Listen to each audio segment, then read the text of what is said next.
She cheated with my best friend and stole $250, $0 from our joint account during the divorce. Then I found out she's secretly married to her boss and plans to claim our house in the messy settlement. I never thought I'd be the guy sitting here, writing out how my marriage fell apart like this. Honestly, it feels like I was hit by a truck, then dragged through the mud, all in a matter of weeks. The most shocking part: the entire thing started unraveling when I found out my wife, Lisa, was cheating on me. Not just with some guy, but with my best friend, Jake. Yeah, Jake, the guy I've trusted for over a decade.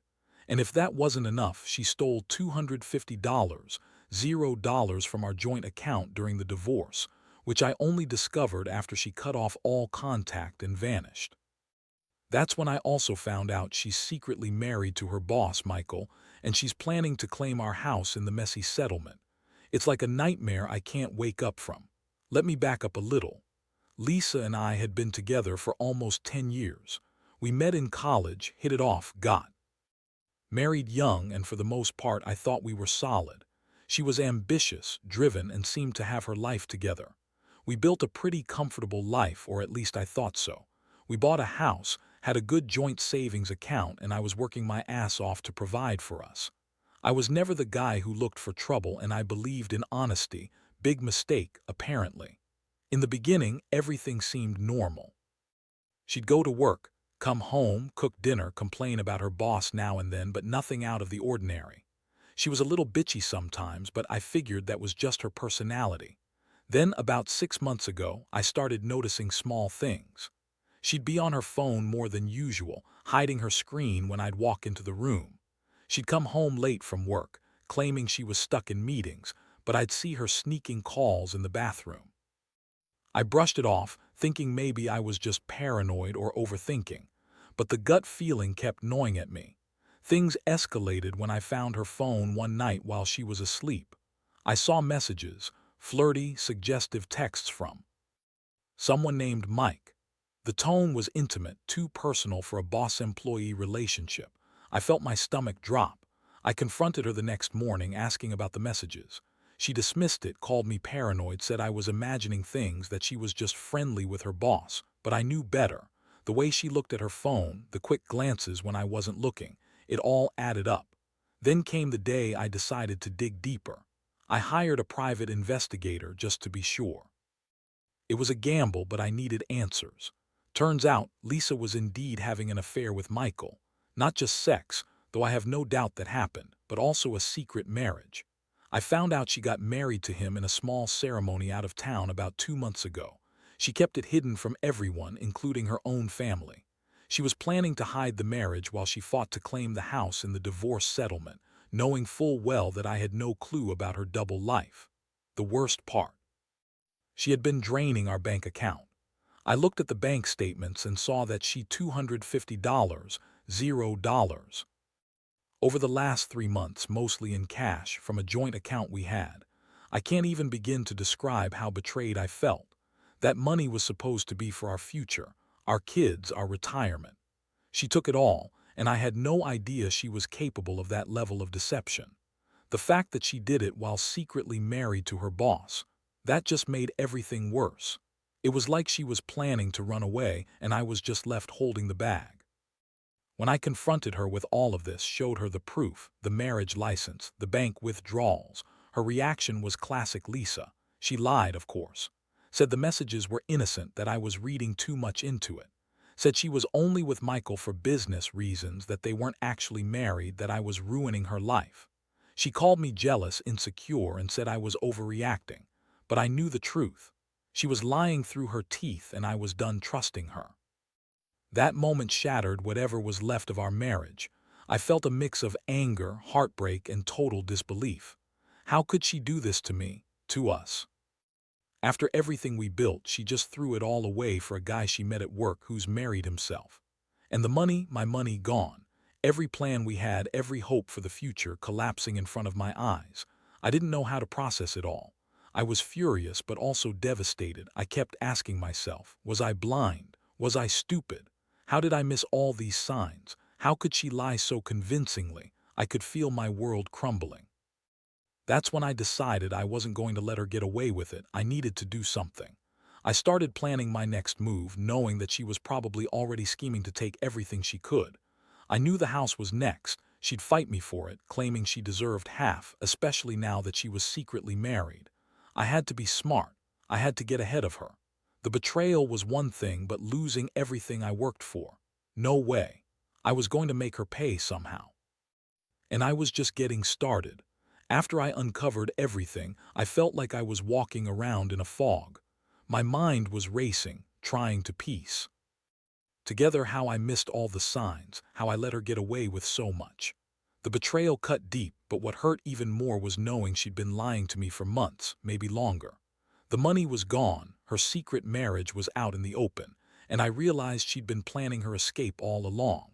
I knew I had to act fast, but I also needed to keep my head clear, which was damn hard with everything crashing down around me. I decided to hire a lawyer immediately. I needed someone who knew the ins and outs of divorce law, someone who could help me get my fair share and protect what was mine. I also knew I had to prepare for her next move. She'd fight tooth and nail to keep the house, especially now that she was married to Michael. She'd claim she was entitled to half of everything, even though she'd betrayed me in the worst way possible. I wasn't going down without a fight. I had some proof of her affair, her secret marriage, and the money she stole. It was time to turn the tables. While waiting for legal advice, I started digging into her financials more. I wanted to see exactly how much she'd taken from us, what she was planning to do with it. Turns out she had plans for more than just running away with Michael. She'd been talking about buying a new house, maybe even leaving the city altogether. She told her friends she was getting out, that she was done with me. That's when I found out she opened a new bank account under a fake name, probably trying to hide the rest of the money. She thought she was so clever, but I had her figured out now. In the meantime, I kept my distance. I didn't want her to think I was panicking or that I was going to react emotionally. I knew she thrived on control, and I had to be smarter than her. I kept my emotions in check, but inside I was boiling. Every time I saw her smug face or heard her lie, I felt the rage building. I wanted to confront her again, to scream at her how much she'd hurt me, but I knew that wouldn't get me anywhere. I had to be strategic. I started gathering all the evidence I could: screenshots, bank statements, her secret marriage license. I needed everything in case this went to court. Then out of nowhere, things took a wild turn.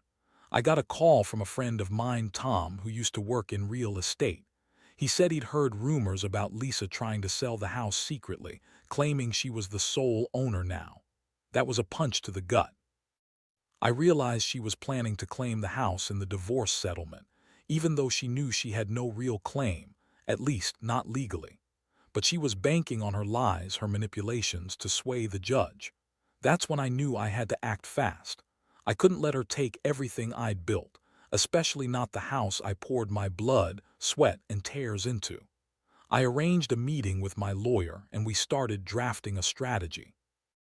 I had to prove that Lisa was hiding assets, that she was married to Michael without informing me, and that she was planning to cheat her way to the top. I also had to figure out how to get back the money she stole, 250,000, that she'd transferred to her secret accounts. I was determined to get at least some of it back, even if it meant going after her in court. I knew she was reckless, but I wasn't going to let her walk away clean. Meanwhile, Lisa continued to lie. She told her friends she was finally free, that she was starting fresh with Michael, and that I was the bad guy for trying to control her. She painted herself as the victim, the wronged wife who was just trying to find happiness. I wanted to scream at her, but I kept quiet. I knew her game. She was trying to manipulate everyone, including her family, into thinking I was the villain. But I had proof: photos, bank records, witness statements that proved her lies. One night I caught her on a video call with Michael. She was giggling, whispering, and I could see the wedding ring on her finger. That was the moment I realized she'd truly moved on.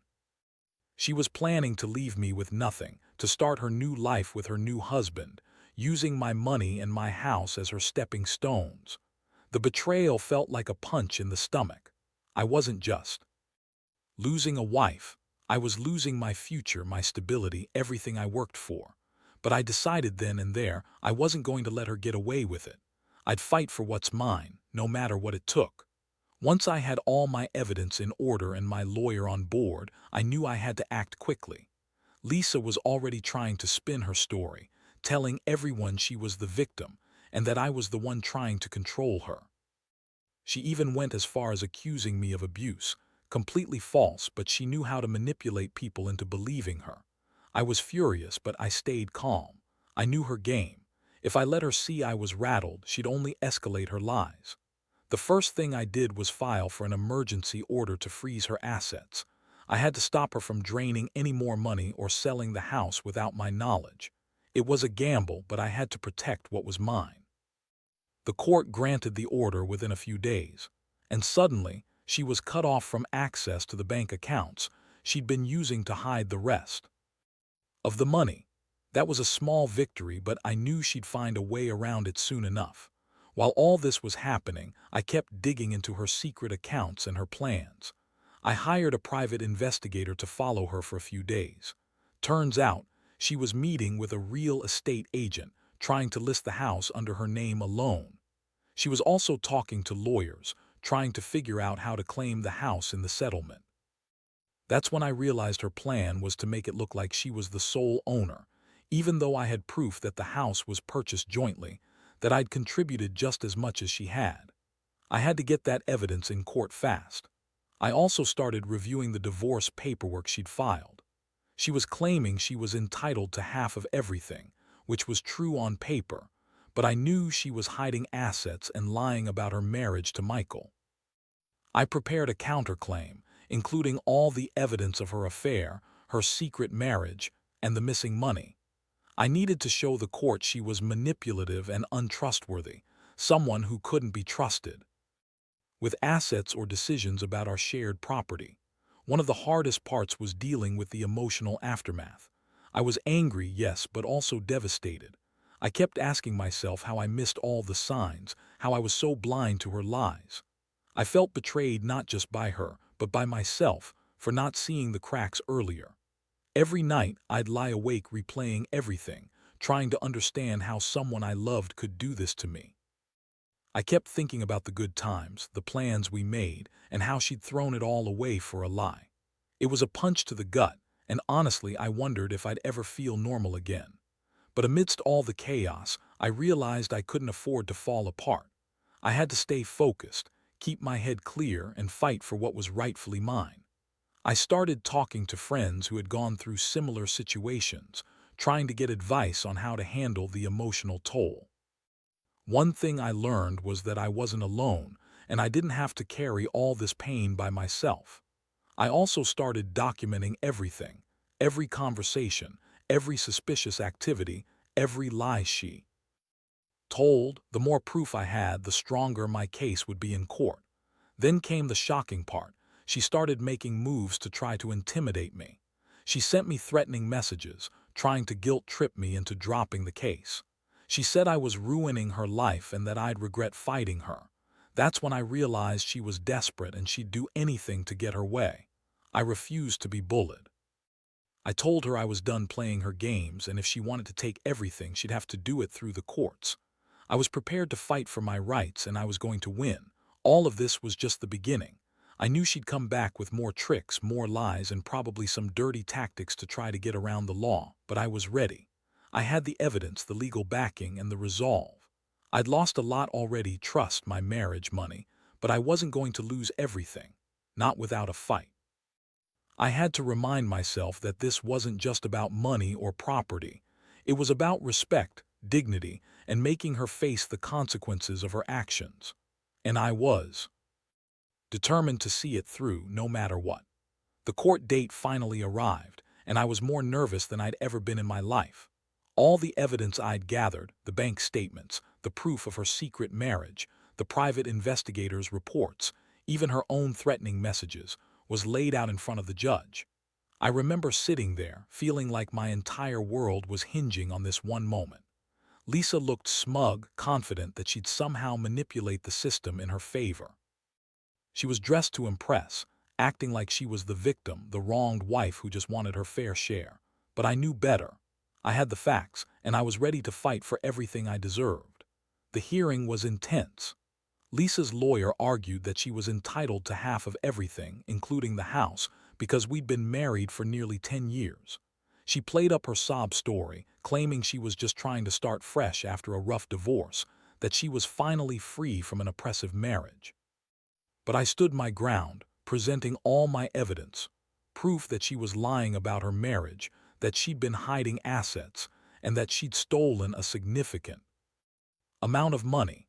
I also brought in my own witnesses, friends who knew about her affair and her plans to leave me with nothing.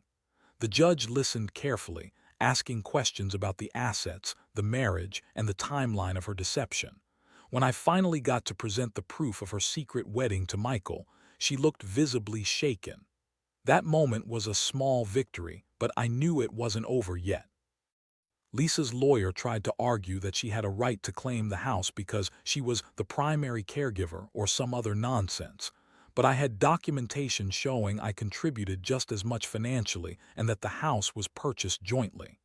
I could see the judge taking all this in, weighing the evidence. Finally, after hours of testimony, the judge made his ruling. He ordered Lisa to return the stolen $250, $0, to pay me a fair share of the house, and to cease any attempts to sell or transfer property without my approval. The judge also noted her attempts to hide assets and her false statements about her marriage. It was a huge relief, at least temporarily. I felt like I'd taken a huge step forward, though I knew the fight wasn't over. Lisa was already planning her next move, and I had to stay vigilant. That night I sat alone, exhausted but relieved. I knew this was just the beginning of a long battle, but I'd proven I could stand up for myself. Still, I couldn't shake the feeling of betrayal. I kept thinking about how she lied to me, manipulated everyone around her, and used my trust against me. The money, the house, her marriage, all of it felt like a sick game she played. I wondered how someone could be so selfish, so willing to throw away everything for a new guy and a fresh start. It made me question everything about our marriage, about who Lisa really was. But despite everything, I realized I had to keep moving forward. I had to rebuild from the ashes, piece by piece. I started working with my lawyer on the next steps, filing for full custody of our children, ensuring she couldn't keep hiding assets or trying to manipulate the system. I also reached out to a therapist because I knew I'd need help dealing with the emotional fallout. The betrayal cut deep, and I couldn't just brush it off like it was nothing. I had to face the pain head-on if I was ever going to heal. The most surprising thing was how quickly everything changed. Once the court made its ruling, I felt a strange sense of clarity. I wasn't just angry anymore. I was determined. Lisa's lies and manipulations had tried to destroy me, but I refused to let her win. I'd been betrayed in the worst way possible, but I also learned something crucial. Trust is fragile, and sometimes the people closest to you can hurt you the most. I vowed to never let my guard down again and to always protect what's mine. Looking back, I realized that this whole ordeal has reshaped me. I'm not the same person I was before. I'm more cautious, more aware of the lies people can tell, and more determined to stand up for myself. I want anyone who finds themselves in a similar situation to know this. Don't ignore the signs. When something feels off, dig deeper. Don't let anyone take advantage of your trust or your hard work, because in the end, the truth will come out, and justice is worth fighting for. After the court's decision, I thought I'd finally get some peace. I was wrong. Lisa, of course, didn't take the ruling well. She immediately started pushing back, trying to find loopholes, making threats, and even trying to intimidate me into dropping my claims. She'd call me nonstop, screaming about how I was ruining her life, how she'd fight to the death to keep the house, and that I'd regret everything.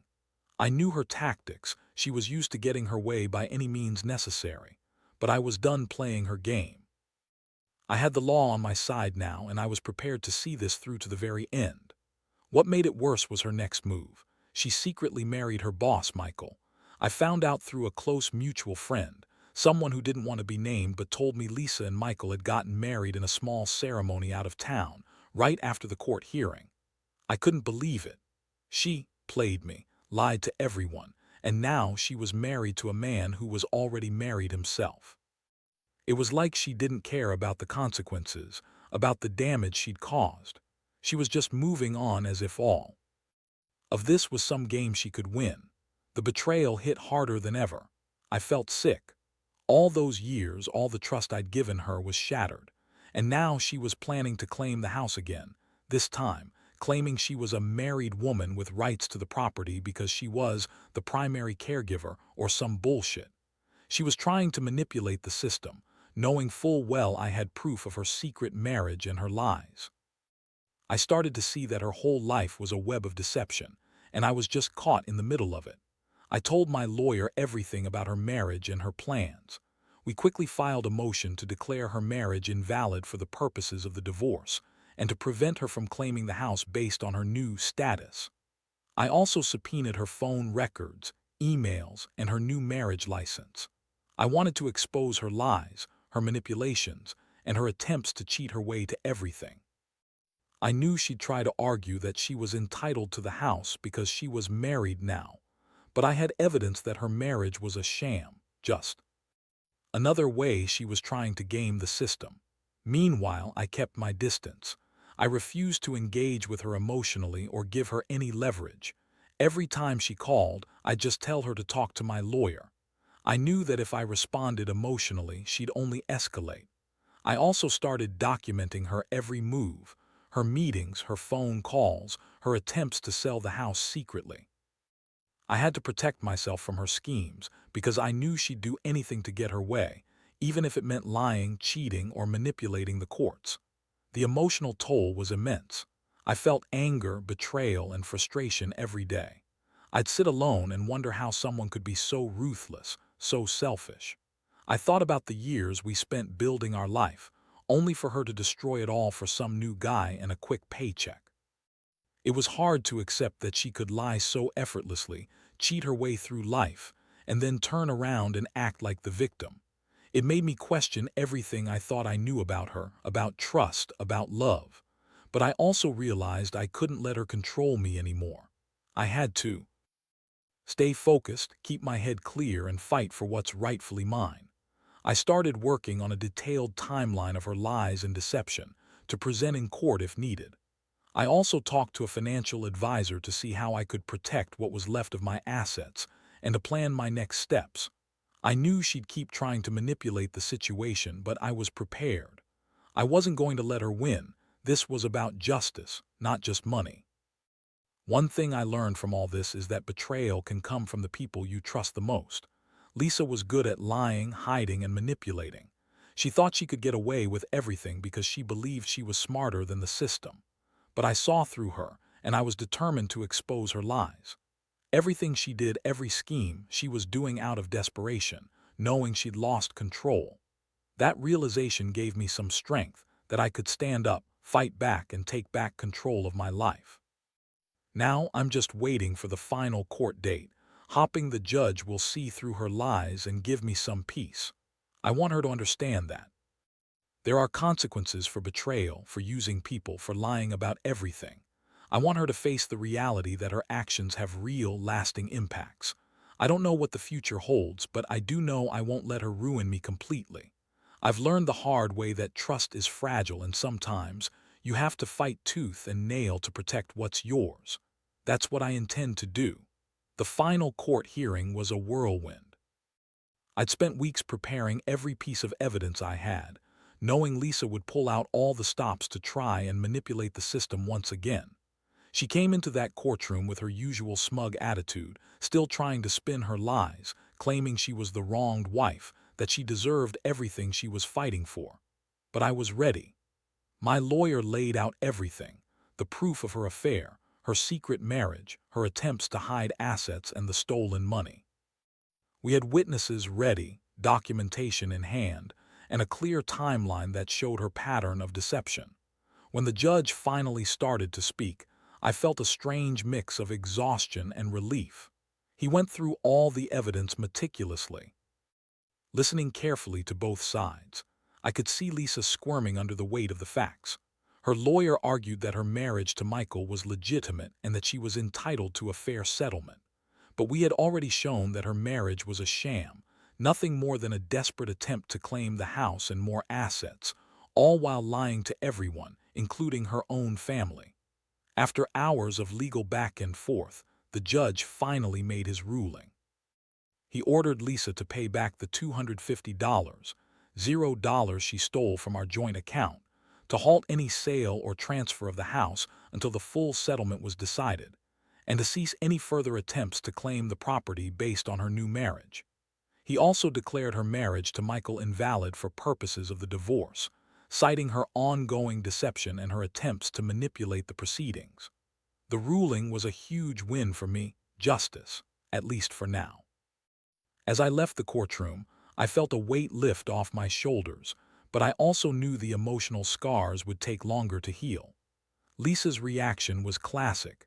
She threw a fit outside, screaming that she was the victim, that I was ruining her life and that I'd regret everything.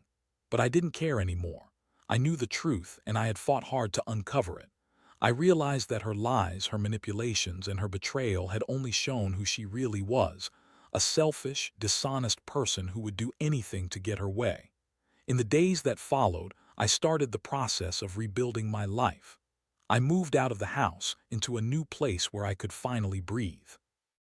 I cut ties with her completely, blocking her from my phone, social media, and any contact. I worked with my lawyer to finalize the divorce, making sure I secured my financial future and protected my kids from any further damage. I also took time for myself, seeing a therapist, reconnecting with friends, and slowly trying to put the pieces back together.